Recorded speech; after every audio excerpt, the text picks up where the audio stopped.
ఎల్లకాలం ప్రజల మధ్య పదిలంగా ఉండే పార్టీ సిపిఐ పార్టీ అని సిపిఐ పార్టీ సీనియర్ నేత మాజీ ఎమ్మెల్యే చాడ వెంకటరెడ్డి అన్నారు. సిద్దిపేట జిల్లా హుస్నాబాద్ అంబేద్కర్ చౌరస్తాలో సిపిఐ ప్రజా చైతన్య పాదయాత్ర ముగింపు సభలో పార్టీ ముఖ్య నాయకులతో కలిసి చాడ వెంకటరెడ్డి పాల్గొని మాట్లాడారు.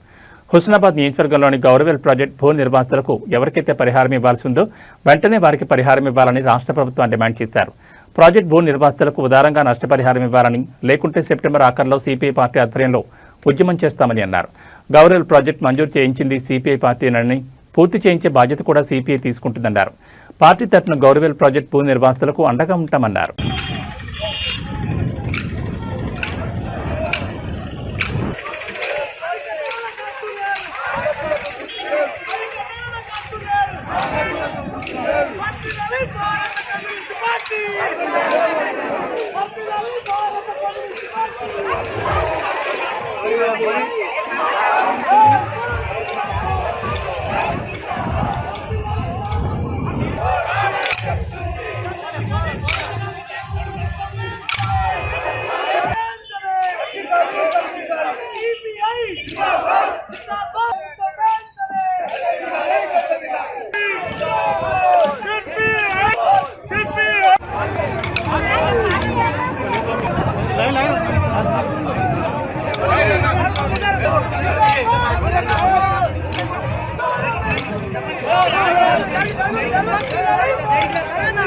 ఇప్పుడు ఒకసారి గౌరీల్ని పరిస్థితి చూస్తే ఆడపిల్లలు 18 ఏళ్ళు అయిన తర్వాత వాళ్ళకి పెళ్లి కాకుంటే వాళ్ళకి పెళ్లి కూడా ఖర్చులు ఇవ్వాలని ప్రభుత్వం ఉంది.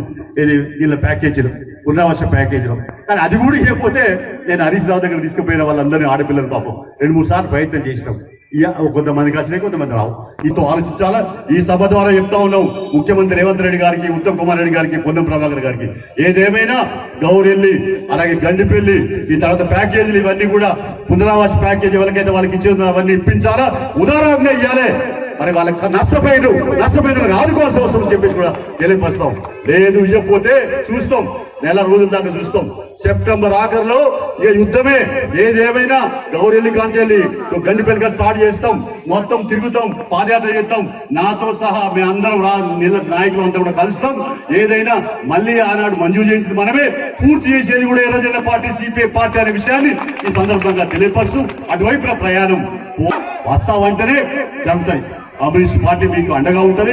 నేను రాష్ట్ర స్థాయిలో ఇక్కడ అక్కడ అంతటా మాట్లాడతాం. ఏదైనా మనం వర్ధకాలం సాధించుకుందాం. తర్వాత ఇల్లు కానీ పెన్షన్ కానీ అన్ని విషయాలకు కూడా సాధించుకుందాం. ఇక్కడ హుస్నాబాద్ నియోజకవర్గంలో కొంతమంది ప్రగల్భాలు వలుపుతా ఉన్నారు. ఏమైందా ఎర్రజెండా పార్టీ? ఏది ఎర్రజెండా పార్టీ ఎక్కడికి పోదు. ఎంత బంతి కిందికి వెళ్తే అంత పైకి పోతుంది.